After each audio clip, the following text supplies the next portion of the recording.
Hello, and thank you so much for serving in the kindergarten through 5th grade classrooms on this Sunday, November 12th, 2023. I'm going to give you a quick walk through the lesson. First of all, I'm going to show you the lesson plan. So if you have not seen it, then this way you can pause it and you can look at both sides of the lesson plan. So here's the front and here is the back.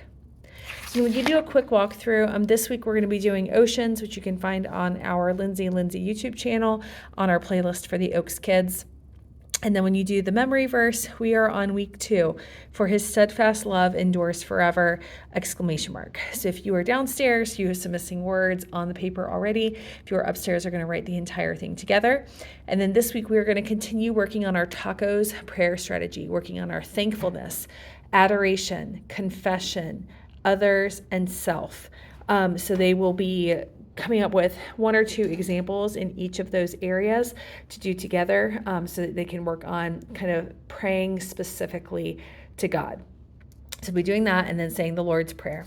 For this week's lesson, you're going to be on pages 12 and 13, finishing up kind of the story of Noah with the rainbow of God's promise. After you read that story together on pages 12 and 13, then you're going to look at where it's located in the Bible. I only highlighted the part about the rainbow, which is in Genesis 9, verses 8 through 17. And so they're going to read through that. If you are downstairs, help them locate it and read it to them. If you are upstairs, they can locate it and read it by themselves or with a partner and then read it out loud. And then we have some follow-up questions followed by saying the memory verse in its entirety together one more time. Following the story, we have 2 different activities happening. If you're in kindergarten through 2nd grade, you have a craft. You're going to be making a rainbow this week. So I'm going to show you your materials. You have a direction sheet here. You have the copies of the rainbow here. And you have an example here, which you can hang up on the board. There's a clip on the board that you can use to hang it up.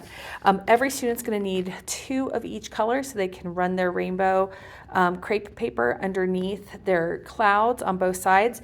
Those papers are in the back of the directions, so they're here. So after you pass out to each student 1 rainbow and they have colored it and cut it out, then I would recommend passing out 1 color at a time so they can glue those on there and hopefully not lose a bunch of pieces. There are 60 pieces of each color, and so 30 students, give or take. Hopefully there'll be enough for some extras in case if anyone needs any. So this is what you'll be making if you're in kindergarten through 2nd grade. If you are in 3rd through 5th grade, they're going to be making the T and the A of the tacos prayer strategy. So upstairs in the classroom on the boys' side and the girls' side, there is a T and an A already drawn onto a large poster board.